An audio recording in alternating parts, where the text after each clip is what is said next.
ان فرشتوں کی قسم جو ڈوب کر کھینچ لیتے ہیں اور ان کی جو آسانی سے کھول دیتے ہیں، اور ان کی جو تیرتے پھرتے ہیں، پھر لپک کر آگے بڑھتے ہیں، پھر دنیا کے کاموں کا انتظام کرتے ہیں کہ وہ دن آ کر رہے گا جس دن زمین کو بھونچال آئے گا، پھر اس کے پیچھے اور بھونچال آئے گا۔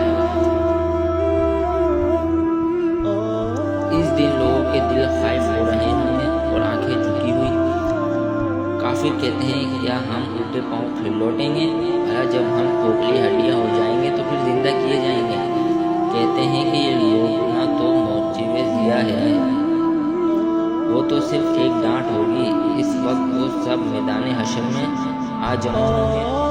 بھلا تم کو موسیٰ کی حکایت پہنچی ہے جب ان کے پروردگار نے ان کو پاک میدان یعنی طویٰ میں پکارا اور حکم دیا کہ فرعون کے پاس جاؤ، وہ سرکش ہو رہا ہے، اور اس سے کہو کیا تو چاہتا ہے کہ پاک ہو جائے اور میں تجھے تیرے پروردگار کا رستہ بتاؤں تاکہ تجھ کو خوف پیدا ہو؟ اور انہوں نے اس کو بڑی نشانی دکھائی مگر اس نے جھٹلایا اور نہ مانا، پھر لوٹ گیا اور تدبیریں کرنے لگا اور لوگوں کو اکٹھا کیا اور پکارا، کہنے لگا کہ تمہارا سب سے بڑا مالک میں ہوں۔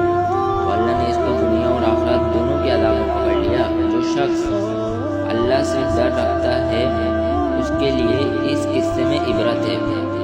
بھلا تمہارا بنانا مشکل ہے یا آسمان کا؟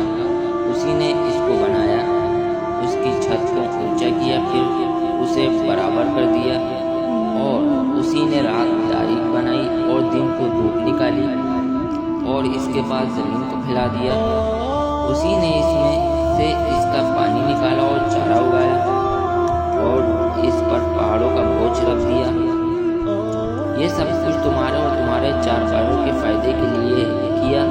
تو جب بڑی آفت آئے گی اس دن انسان اپنے کاموں کو یاد کرے گا اور دوزخ دیکھنے والے کے سامنے نکال کر رکھ دی جائے گی۔ تو جس نے سرکشی کی اور دنیا کی زندگی کو مقدم سمجھا اس کا ٹھکانہ دوزخ ہے، اور جو اپنے پروردگار کے سامنے کھڑے ہونے سے ڈرتا اور جی کو خواہشوں سے روکتا رہا اس کا ٹھکانہ بہشت ہے۔ اے پیغمبر صلی اللہ علیہ وسلم، لوگ تم سے قیامت کے بارے میں پوچھتے ہیں کہ اس کا وقوع کب ہوگا، تو تم اس کے ذکر سے کس فکر میں ہو؟ اس کا منتہی یعنی واقع ہونے کا وقت تمہارے پروردگار ہی کو معلوم ہے۔ جو شخص اس سے ڈر رکھتا ہے تم تو اسی کو ڈر سنانے والے ہو۔ جب وہ اس کو دیکھیں گے تو ایسا خیال